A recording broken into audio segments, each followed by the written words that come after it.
Hello there, Blue Rockers. It's time once again for another episode of Stan's Bible Class. I'm your host, Stan Larimer. This is a Connie Willis production, and let's get started. Before I forget, I need to mention that next week I'll be somewhere deep in the heart of China, and I'm not sure I can broadcast to you there from inside the Great Firewall of China, so we'll skip class next week, give you the week off, and be back at it again the following week. So, with that case, we're about to launch into part 10 of Things We Know That Just Ain't So. And today we're going to talk about the purpose of life. And you notice I didn't actually put the thing we know that just ain't so in the title because each one of us has our own idea of what the purpose of life is. And they're probably all wrong. Anyhow, we'll find out today as we look at what the Bible has to say about what the purpose of life is. So, Connie, if we can have the next slide, and we'll look at it here. You know, a lot of us sit around and wonder about that. What's the purpose of life? Why do bad things happen to so-called good people? Although Jesus says no one is good, not even the Son, but only the Father. So we're really not all that good, are we? But if we go to the next slide, I'd like you to ponder something with me. How do you view your lifespan? I've got a little graphic here that shows our typical lifespan of 70 years or so is just one first dash on the road out to eternity that goes on after 70 years. The years of our life are 70, and maybe by reason of strength 80. That's what the Bible says is a normal lifespan, and that's just one little dash on the road to eternity. So that begs the question, it's 0% of eternity. Why is it so important? Or is it important? Why do we even have to stop off and live this life in the first place? Seems to have a huge impact on eternity, certainly where we spend it and what type of blessings we might be given are a function of what we do in that first 70 years. And so we're going to look and see if we can't understand that first 70 years. It's just sort of like, kindergarten. Is this high school? Is this where we, go through and get a little bit of training and then launch off into our real careers? Or is it just a time to play around and wait for the good stuff to come along? Let's go find out. Next slide, Connie.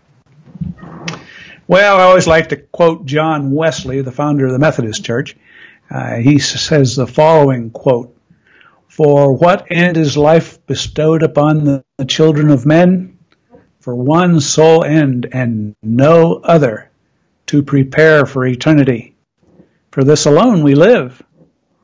Well, that's quite a thought to think that little dash in the middle of the road is there like a little runway to get up to speed so we can head off into eternity. That's pretty interesting. Let's see what else we can find out about it.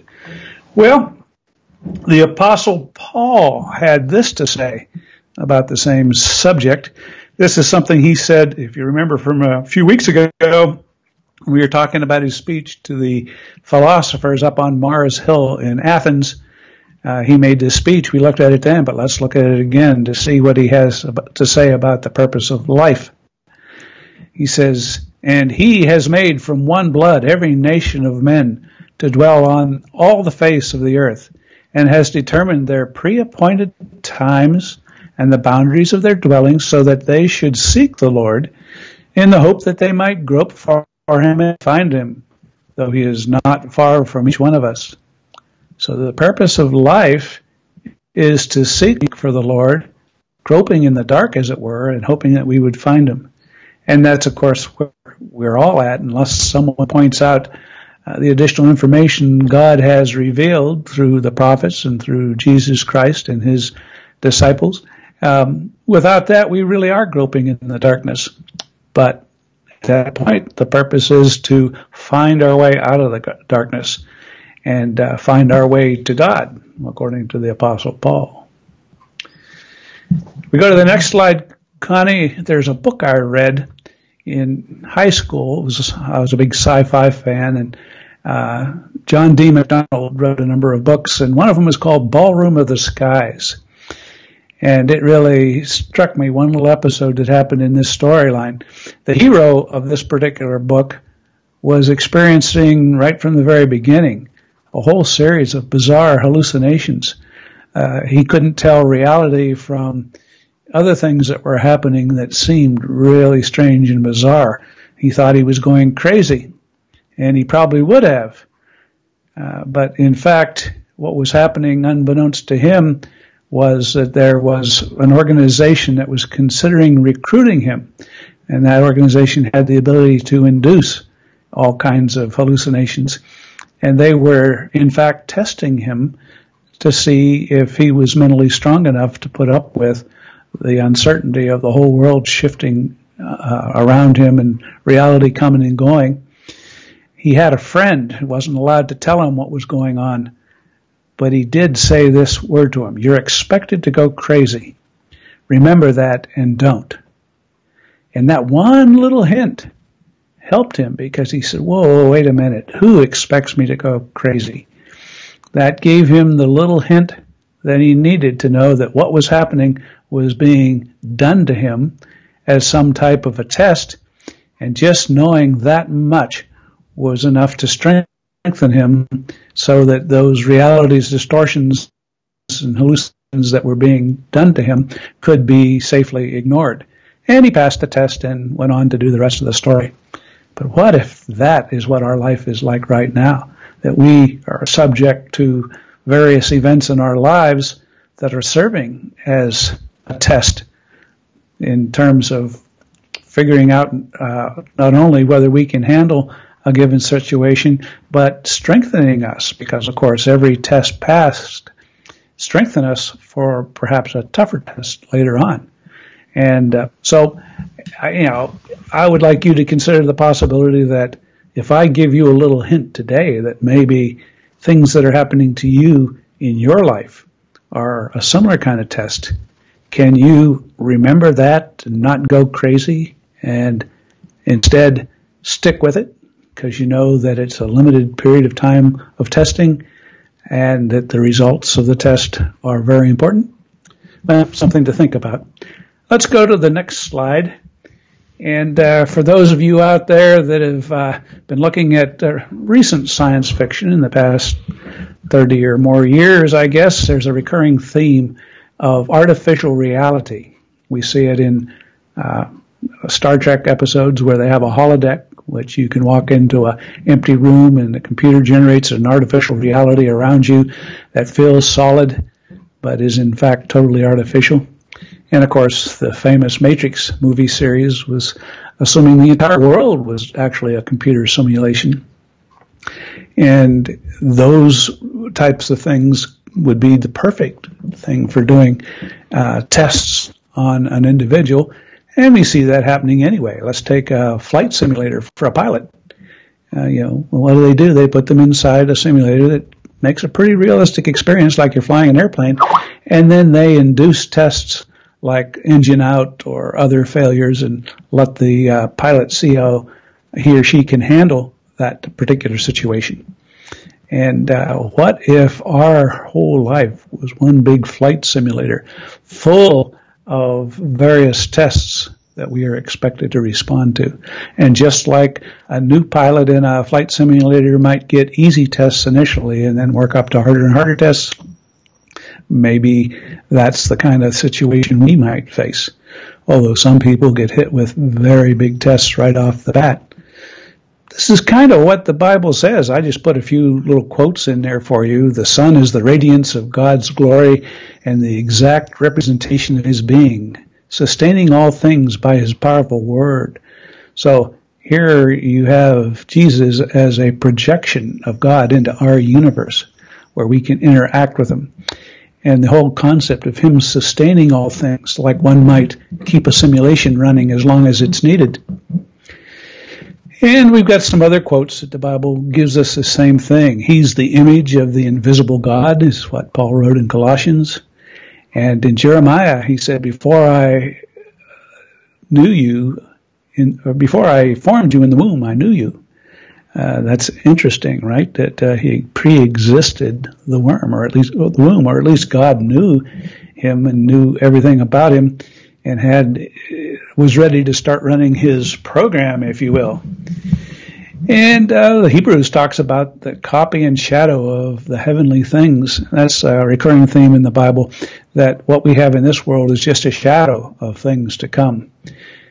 Shadow might be another thing for a two-dimensional projection of a three-dimensional object. The real things in heaven are much more complicated and perfect than the things that we have in this world, which are just a facsimile, if you will. Jesus said, "He who has seen me has seen the Father," giving us the same idea that while seeing Jesus appearing to be just a man, and yet we were seeing a projection of the Father into this world as a human. And then, of course, the whole miracles that Jesus performed are, vaguely reminiscent of somebody who has such control of reality that he can say to a man with a withered hand, "Stretch out your hand."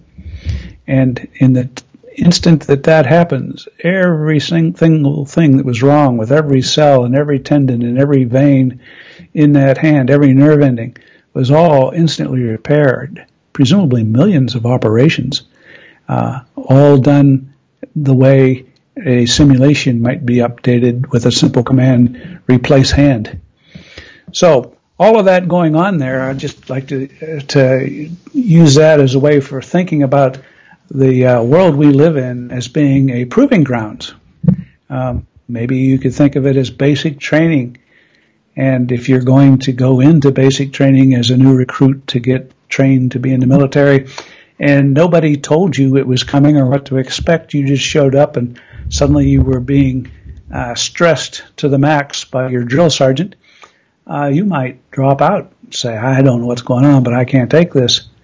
But if you walk into that same environment knowing, hey, it only lasts 6 weeks, and in that period of time they're going to toughen you up, and you're going to be put into a lot of stressful situations to see if you can handle it.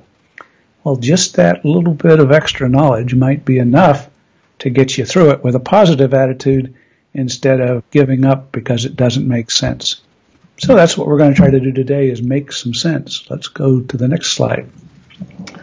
Got several propositions for you about what life is. Is it a test? Is it a trust? Or is it temporary duty?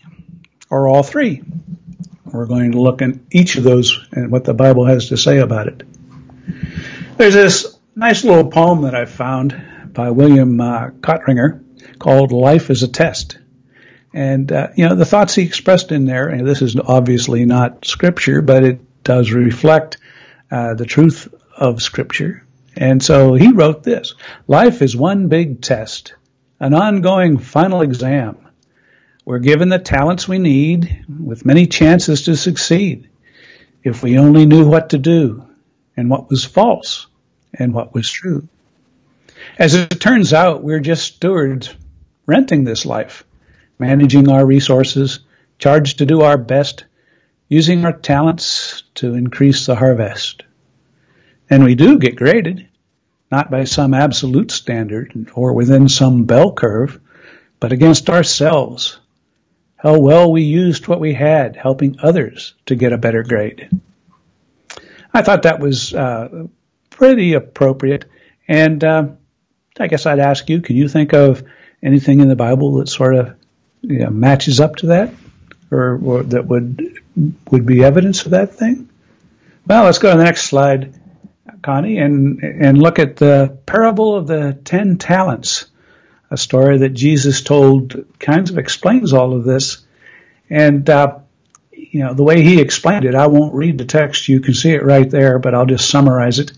A man was going away for an extended period of time, wanted to turn his assets over to his 3 servants. He gave the most capable servant 5 talents. That's a big bag of silver or gold. And he gave another servant 2 and another servant 1, and said, "Manage my resources for me till I return." Then he was gone a long time. When he returned, he called them all on the carpet and said, "Okay, give me a report. What did you do while I was gone with what I entrusted to you?" And one of them, who had been given 5 talents, said, "Well, I put it to work, invested it, doubled your money. Here you are. Now you got 10 talents. And what did Jesus say to him? "Well done, good and faithful servant. You've been faithful with a little. I will put you in charge of much." And keep in mind, this is a parable trying to teach us something. So the whole idea of right now in this life, we're given a little bit to take care of and to make as much progress with it as we can.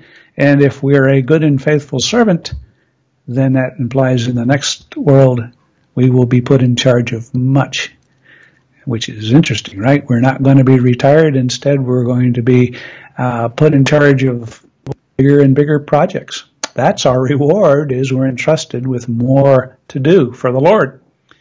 Now, the same story happened for the guy with 2 talents. He doubled his money too and got the same kind of praise, even though he only earned 2 talents and the other guy earned 5 talents.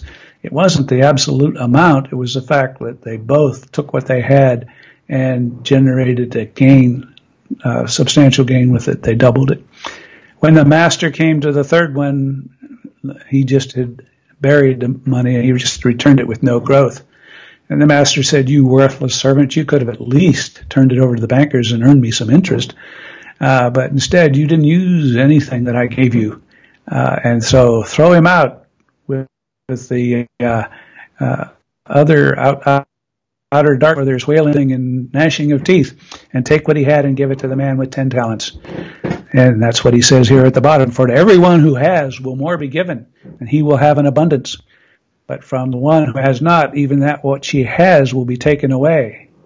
And cast the worthless servant into the outer darkness, in that place where there will be weeping and gnashing of teeth."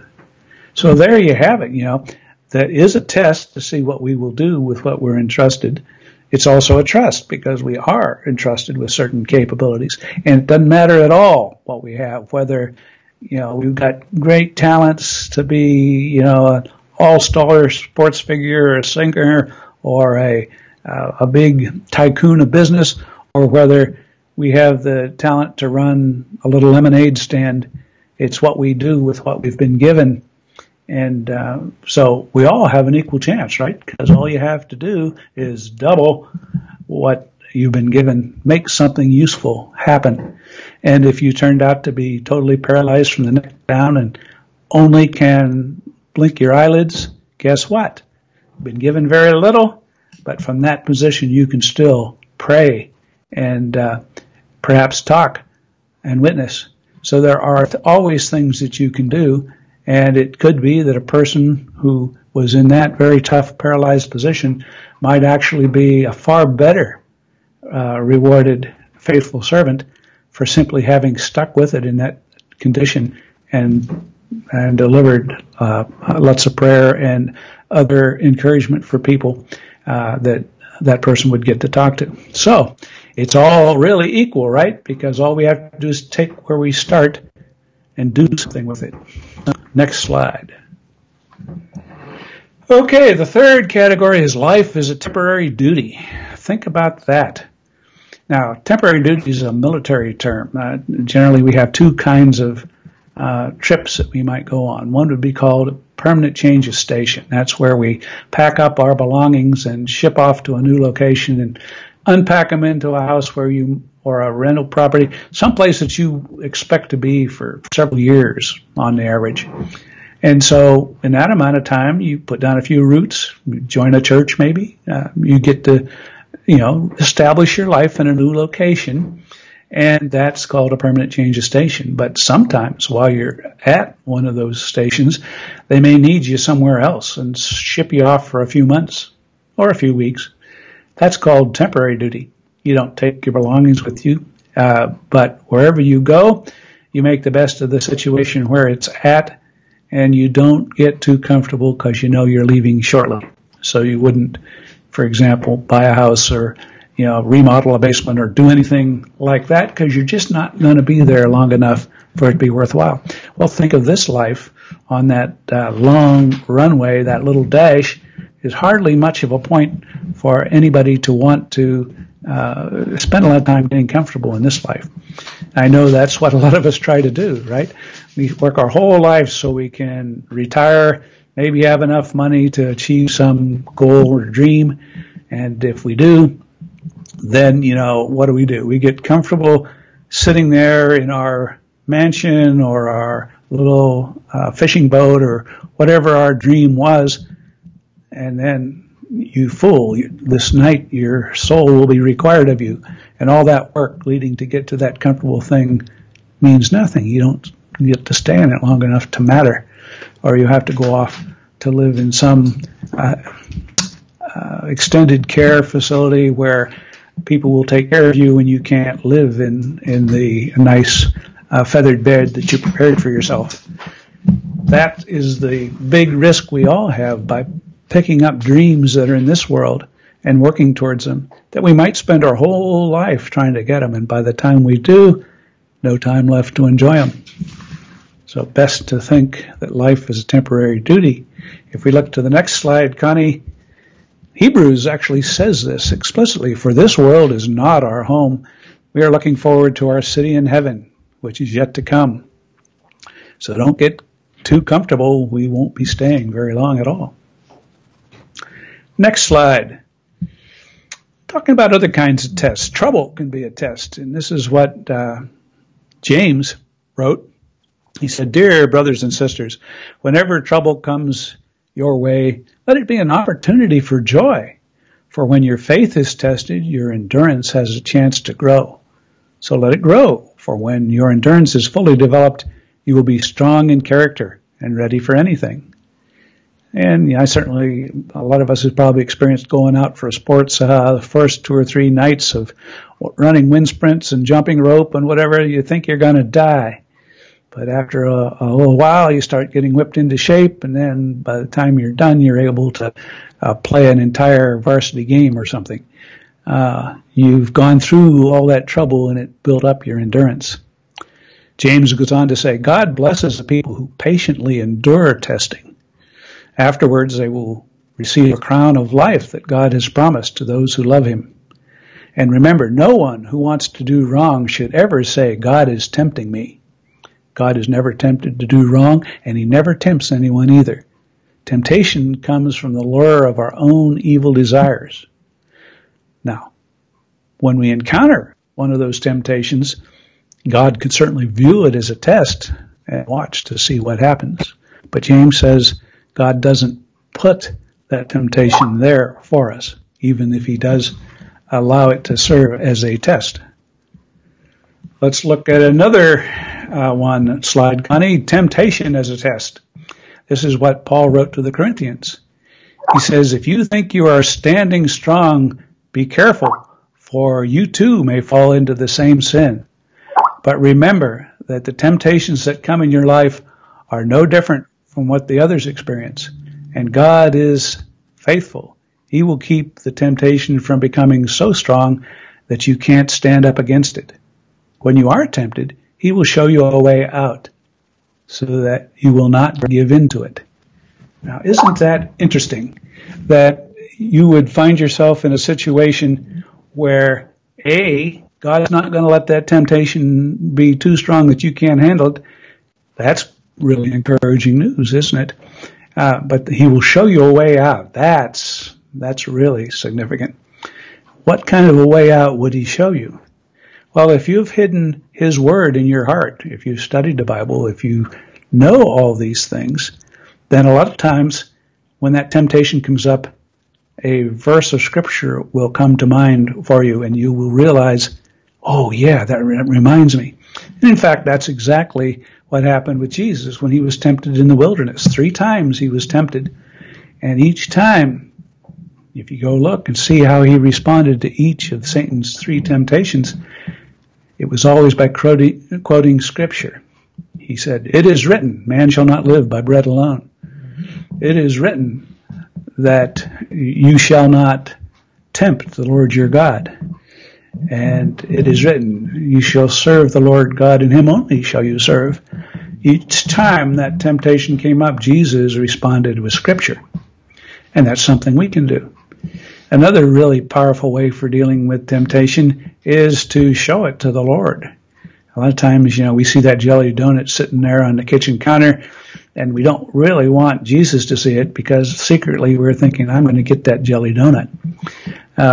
But if you want to make that temptation go away, say, hey, Lord, look, there's a jelly donut.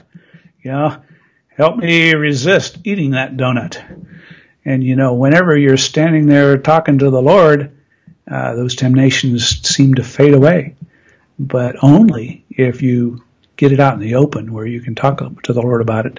Then you will have the strength to resist. Next slide. Possessions are a test. And this is what he said in Luke. He says, I tell you, use your worldly resources to benefit others and make friends. In this way, your generosity stores up a reward for you in heaven. But unless you are faithful in small matters, you won't be faithful in large ones. If you cheat even a little, you won't be honest with greater responsibilities. That is a powerful statement right there, right? If you cheat even a little, how can I trust you with bigger things? So it's oftentimes we think, if I can resist 90% of the time or 99% of the time, then, maybe that's good enough. Every once in a while, I'll sneak one little bite of the jelly donut. But the fact of the matter is, one little bite is being disobedient, and it weakens your strength and your ability to handle bigger assignments. And it shows your true character. How can you be trusted if you are willing to do that at all? And Jesus goes on to say, and if you are untrustworthy about worldly wealth, who will trust you with the true riches of heaven? And if you're not faithful with other people's money, why should you be trusted with money of your own? So those are the kind of questions that we need to ask. Once we recognize what we're here for is to be tested, and every little thing we do in our life is in fact some testing, something that hopefully is going to strengthen us and lead us on to the point where as we go on and on, it's easier and easier to resist those donuts. Another example on the next slide, Connie, is neediness as a test. And of course, Jesus talks about that ultimate test whenever he's in the process of separating the sheep from the goats at the great white throne judgment. This is what he said to the people who passed the test. He said, for I was hungry and you fed me. I was thirsty and you gave me a drink. I was a stranger and you invited me into your home. I was naked and you gave me clothing. I was sick and you cared for me. I was in prison and you visited me. So those are the kind of things that are ultimately tested. How do we respond to other people's needs? That's a good test of our own. And remember that we can be both the testee and the test. As a testee, I'm being tested to see if I will help somebody in need. But sometimes I'm put in the role of being somebody in need. I'm the test for somebody else. And either one of those things could account for the situations we find ourselves in. Maybe that makes it a little easier for us to think about as well if we realize that what we're going through might be serving as a test for someone else to see if they'll help us. And, of course, we got a few more tests. Let's just run through them real quick. Adam and Eve, of course, had a test, right? Do not eat that apple, that forbidden fruit. Do not. No, no, no. And, of course, they did. The question is, why would God put a forbidden tree right out there where they could get their hands on it? You would think if, he was wanting to prevent us from sinning and making mistakes like that, he would put that tree on top of a high mountain with a fence around it so that it wasn't possible for Adam and Eve to eat that. But instead he put it down where it was easy to see and reach out and taste. Why is that? Well, God's put lots of things in this world that he expects us to handle properly and expects us to be obedient of. But if he puts all chances to be disobedient, out of range, then we're never going to be tested. We're never going to strengthen our resolve. And quite frankly, we can learn from failing the test. Certainly, Peter denied Jesus 3 times, and, regretted it. He failed that test, but he learned a lot from it, right? And later in life, he was stronger because he was determined never to make that mistake again, and ultimately died of a crucifixion rather than deny Jesus. So sometimes even failed tests make us stronger for the future. Abraham, of course, had a test where he was told to sacrifice his only son. God was not going to make him do that, but he wanted to see if he would, and sure enough, he did pass that test. And as a result, of course, God knew Abraham would pass the test, but Abraham didn't. But afterwards, Abraham knew that he did pass the test, and that strengthened him for further service. Of course, Job was tested. If you remember in that book, Satan was saying, hey, the only reason Job is a faithful, righteous man is because you've been blessing him and treating him good. But take that away from him, and he'll curse you to your face. And while Job couldn't understand why in the world was he being singled out when he had tried so hard to be righteous, the whole book of Job is about answering that question, that sometimes the Lord asks us to endure testing, not because we deserve it, but maybe just the opposite. Maybe the fact that we've been chosen for testing is because it's an honor to be tested, right? God is bragging about Job and agreed to his testing not as a punishment of Job, but to show off and highlight Job's righteousness. So sometimes if we're tested, that could be a good thing, just like being called to the NFL to try out for an NFL team. Okay, that's a grueling type of testing, but it's a real honor to get the chance to try out. And a lot of times that may be our situation as well. If we go to the next one, Paul's test. And this is what Paul had to say to the Corinthians about all this. So look at Apollos and me as mere servants of Christ, who have been put in charge of explaining God's secrets. Now, a person who is put in charge as a manager must be faithful. What about me? Have I been faithful? Well, it matters very little what you or anyone else thinks. I don't even trust my own judgment in this point. My conscience is clear, but that isn't what matters. It is the Lord himself who will examine me and decide. So Paul is constantly viewing everything he does as, am I living up to what Jesus expects of me? And knowing that he will be called into account when his time of testing is done. Okay, so we're now at the bottom line. You should be thinking up your questions because I'm almost out of slides. But, here's what Peter said about testing. He said, so be truly glad. There is wonderful joy ahead, even though it is necessary for you to endure many trials for a while. These trials are only to test your faith, to show that it is strong and pure. It is being tested as fire tests and purifies gold. And your faith is far more precious to God than mere gold. So if your faith remains strong after being tried through fiery trials, it will bring you much praise and glory and honor on the day when Jesus Christ is revealed to the whole world. And that's really what we are all looking forward to, right? I can't think of anything I want more than just Jesus to say, well done, good and faithful servant. That's the purpose of life, to hear those words. And if you think about that, that's quite a challenge. And I don't know how many people will get to hear those words, but that's what it's all about. And that's what we should be trying to achieve. Next slide. Connie, the purpose of life is not to live comfortably and enjoy our first 70 or so years. The purpose of life is to score well on God's proving grounds. This will determine our status and responsibilities for the rest of eternity. And those who pass the test will be those who are given the most important jobs in the coming eternity world. And that's when we'll be starting our real careers.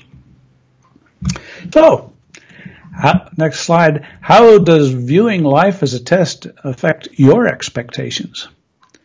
Hopefully, this will eliminate that stumbling block that many of us have that say, well, if I'm righteous, I should have an easygoing life. God should give me nothing but, the easy, wonderful life if I'm faithful.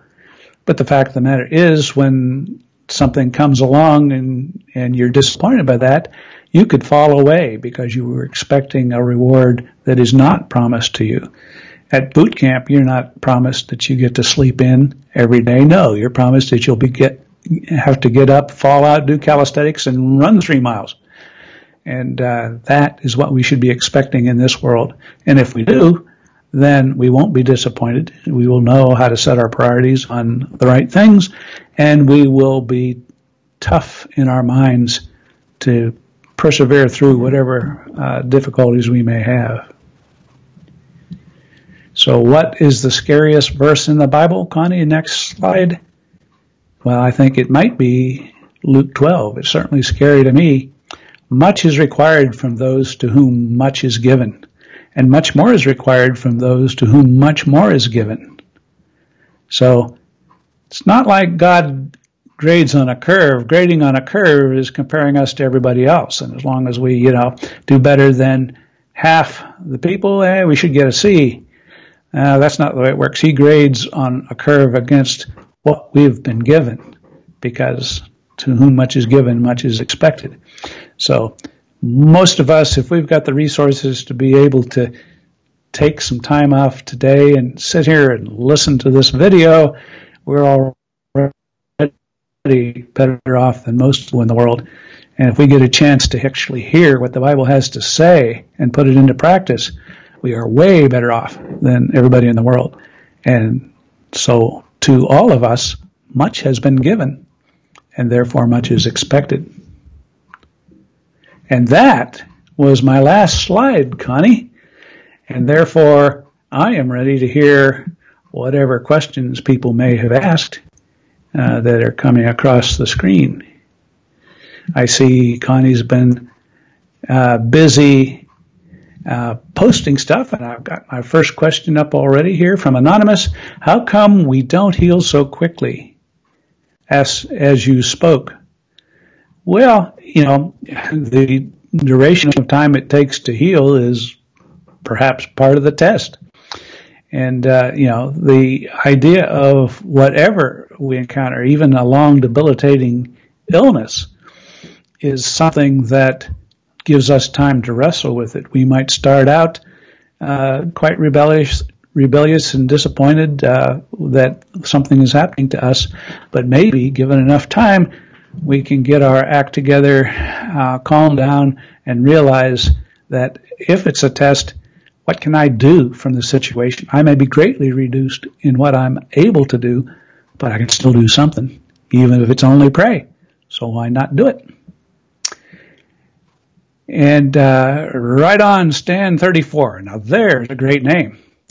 What does that mean? God knew us before being in the womb. Well, that's an interesting question. Some use that as a way of saying that, we pre-exist our own birth. Another one says, no, God is outside of time. He can see our whole life. And even at the time he's putting us together, he knows everything we will do because he's all-knowing and outside of time. I think that's probably what is meant by that statement. And then money stinks, 975. Greed is bad. Why create it in the first place? Well, greed is really not something that's created. It's the absence of generosity, right? And so those of us who want to be like mere animals, if you look at dogs around a pile of food, it's a contest to see who can wolf something down the fastest. In fact, that's where the term comes from, wolfing stuff down. If we aren't elevated to overcome those animal instincts, then we're going to behave like animals. Bystander Joe says, Stan, I'm unfaithful in my marriage. I lack the courage to leave. I feel stuck. It is over, but I'm hoping she ends it. What guidance can you offer? Well, that's a really tough situation to be in.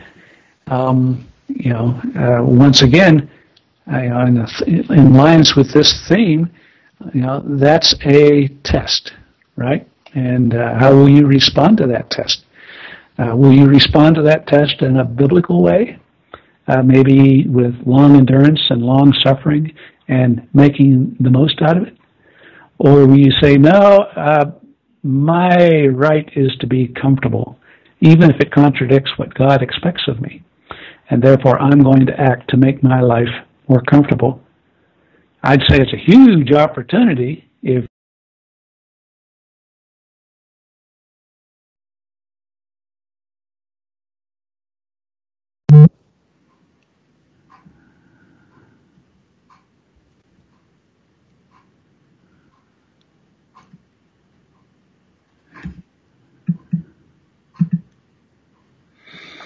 Okay, I'm here, but I can't see anything there, Connie. Just a big orange screen of death. And I can't hear anything either. Ooh, I hear whispering sounds as the folks gather around that came from the Black Bayou. Are you there? Okay, she says go. All right. So, at any rate, it's easy for me to say that you should stick it out and try to repair it. That is what God expects of you. And when you're looking at how can I make my life easier and more comfortable, that's one way. Now, if she leaves you, then it's you are free to move on with your life, because that is the one way out that the Bible offers, that for unfaithfulness you can move on. But other than that, the Bible doesn't really give you that. It says whoever moves on basically gets, anyone who divorces his wife and remarries commits adultery, which is one of the sins that we are commanded not to do. So the Bible doesn't give us a real good way out of that, and in line with the themes of what we're talking about today, taking that easy way out is like pursuing that jelly donut. It would be nice to have that donut, but I need to resist. So that's probably not the answer you want, but that's the answer the Bible gives. It says, MS Cavs fan, I'd be able to pronounce that better if you stuck Steelers in there instead or something. But okay, thanks for bringing this to us. So important. Betty, cool. Have a safe trip to China. Blue Rocker. Seems to me the closer I get to God, the harder the tests become. Well, absolutely. Just like as you're working your way up from Little League Baseball to the major leagues, the tests it takes to succeed and make the next higher team get tougher and tougher. And that's good. You're making progress if the tests are going up in intensity. Carolyn says, good morning. Well, hello there, Carolyn. Anonymous says, are you undergoing testing currently, Stan? How are you holding up? I am constantly undergoing testing. And the reason I made this lesson was to encourage myself to hang in there. Those are the kind of things that sometimes when we try to look at all the things we have to handle and so on in life, go to the Bible, see if we can get some good guidance there. And in my case, one of the abilities I've been given is to turn around and share that with you. So if I failed to share it with you like this, then I would be falling short of what is expected. And it's always tough because I'm pretty convinced that I fall short all the time. And so how do you even sleep at night knowing that you can't measure up? Well, every day you get up and do it again. Murray says, I knew a man who lived on a boat. A big flood lost it all, and he slept naked, knocked on his friend's door with a big grin. Well, yeah, it's easy to say and hard to do, but if you can achieve that attitude of being able to look at anything that happens and say, great, hey, try this. So let's say you're super rich, you got everything you own put into this nice house and you've spent it all, you got a nice big fat mortgage, and along comes a hurricane, washes it all away. Guess what? You just been reset back to much lower expectations. Because now you are supposed to return a return on investment of a man who has nothing. Well, that's actually probably a blessing if you think about it. If you've got a whole lot of stuff, it's a real challenge in order to do it. As Jesus said, it's easier for a camel to go through the eye of a needle than for a rich man to enter the kingdom of heaven. So thank the Lord if all your wealth gets wiped out, because you now have a much easier test to pass. Let's see. Carolyn says, what sort of jobs do you think might be available, perhaps helping something like we're in now? Well, every one of us can make our own jobs, and that's part of the talent. The guy that had his master go away and left him with some talents didn't receive any instructions as to what he could do with it. So he could have invested in any number of ways, whatever he thought it could make it. And each of us is given that opportunity to figure out how we're going to go about doing that. Doesn't hurt to pray about it. Maybe you'll get some guidance that way. Are there other religious sites you would like to visit in your lifetime? Well, I would certainly like to visit any site that is mentioned in the Bible one way or the other.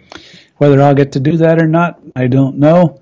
Certainly wouldn't want to pass up any opportunity to do so. I'd love to go visit the Holy Land, walk around Jerusalem and see the many sites that are mentioned there. Wouldn't mind be standing right there by the Wailing Wall, Mount of Olives, when Jesus comes back. That'd be a pretty good ringside seat at that time. Let's see. And Betty says, a really good lesson, Stan. It's really good to be reminded of the true expectations. Well, thank you, Betty. That was my hope, is that you would like it. Sometimes things are just a function of our expectations. And if we have realistic expectations for what's happening and understand there's a reason for it, we can get through anything. I know when I went off to do my basic training, I resolved that I wasn't going to have any other agenda except to do what the sergeant told me to do. And, I realized even at that young age that I would find it frustrating if I was trying to carve out time to go pursue other things I wanted to do and the sergeant kept interrupting me and sending me off to do something else. It would be very frustrating. So instead I said, nope, not going to have any agenda. I will be at the drill sergeant's beck and call the whole time I'm there, and my own purpose is to make sure that I am a good and faithful servant. So that's what I did, and guess what? It was a whole lot easier than if I had been trying to find time to carve out to go loaf somewhere or to do some hobby or whatever else I might do. Get rid of the conflicting goals that you have, and then it's a lot easier to work on your master's goals. Okay, Betty says, can you remind everyone you'll be gone and what to expect with your show in the future and when they will see you again? All right, well, yeah, next week I'll be in China and behind the Great Firewall of China, where I'm not sure I'm able to broadcast out, so I won't even try. That'd just be probably a pretty hard lesson to try to do from there, and I'm not sure it's even possible. But as soon as I get back the very next weekend, I want to be able to do that. I do have quite a busy schedule this summer. I'm trying to make sure I'm always around on Sunday in order to do this. But we'll do as many lessons as we can and as many lessons as the Lord provides me with a topic to teach about. And I don't know, that may be the last question I see here, Connie. And so I'll let's see if she sees any more. If she gives me the high sign. Oh, I see. That's from me. Okay, so this is actually a note from Connie to remind everybody what to expect from your show in the future. And so I'm all done with this show. I'm going to do one more Tuesday night show coming up this Tuesday on our other topics for cryptocurrency stuff. And then I'll probably be out of commission for the next Sunday and Tuesday. And after that, Connie will be announcing when the next opportunity is to talk about stuff. In the meantime, look at everything that's down below there. Be sure to upvote everything, and go and like everything that Connie has and is doing. She's got shows almost every other night all week long. So go to Blue Rock Talk and see all her different shows out there. She's got lots of content for you. And this is Stan Larimer signing off, saying thanks a lot and see you next time.